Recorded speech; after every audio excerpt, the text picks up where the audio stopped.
Hello दोस्तों, कहानी संग्रह चैनल में आपका स्वागत है। आज की कहानी पंचतंत्र की कहानी धूर्त बिल्ली का न्याय। बहुत पुरानी बात है। एक जंगल में एक बहुत बड़े पेड़ के तने में एक खोल था। उस खोल में कपिंजल नाम का एक तीतर रहा करता था। हर रोज वह खाना ढूंढने खेतों में जाया करता था और शाम तक लौट आता था। एक दिन खाना ढूंढते ढूंढते कपिंजल अपने दोस्तों के साथ दूर किसी खेत में निकल गया और शाम को नहीं लौटा। जब कई दिनों तक तीतर वापस नहीं आया तो उसके खोल को एक खरगोश ने अपना घर बना लिया और वहीं रहने लगा। लगभग 2 से 3 हफ्तों बाद तीतर वापस आया। खा खा कर वह बहुत मोटा हो गया था और लंबे सफ़र के कारण बहुत थक भी गया था। लौटकर उसने देखा कि उसके घर में खरगोश रह रहा है। यह देखकर उसे बहुत गुस्सा आ गया और उसने झल्लाकर खरगोश से कहा, ये मेरा घर है, निकलो यहाँ से। तीतर को इस तरह चिल्लाते हुए देख खरगोश को भी गुस्सा आ गया और उसने कहा, कैसा घर, कौन सा घर? जंगल का नियम है कि जो जहाँ रह रहा है वही उसका घर है।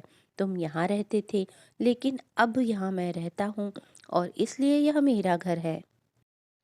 इस तरह दोनों के बीच बहस शुरू हो गई। तीतर बार बार खरगोश को घर से निकलने के लिए कह रहा था और खरगोश अपनी जगह से टस से मस नहीं हो रहा था। तब तीतर ने कहा कि इस बात का फैसला हम किसी तीसरे को करने देते हैं। उन दोनों की इस लड़ाई को दूर से एक बिल्ली देख रही थी। उसने सोचा कि अगर फैसले के लिए ये दोनों मेरे पास आ जाएं, तो मुझे इन्हें खाने का एक अच्छा अवसर मिल जाएगा। यह सोचकर वह पेड़ के नीचे ध्यान मुद्रा में बैठ गई और जोर जोर से ज्ञान की बातें करने लगी। उसकी बातों को सुनकर तीतर और खरगोश ने बोला कि यह कोई ज्ञानी लगती है और हमें फैसले के लिए इसके ही पास जाना चाहिए। उन दोनों ने दूर से बिल्ली से कहा, बिल्ली मौसी, तुम समझदार लगती हो, हमारी मदद करो और जो भी दोषी होगा तुम उसे खा लेना।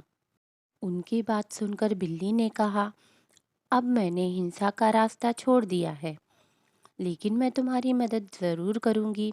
समस्या यह है कि अब मैं बूढ़ी हो गई हूँ और इतने दूर से मुझे कुछ सुनाई नहीं दे रहा है।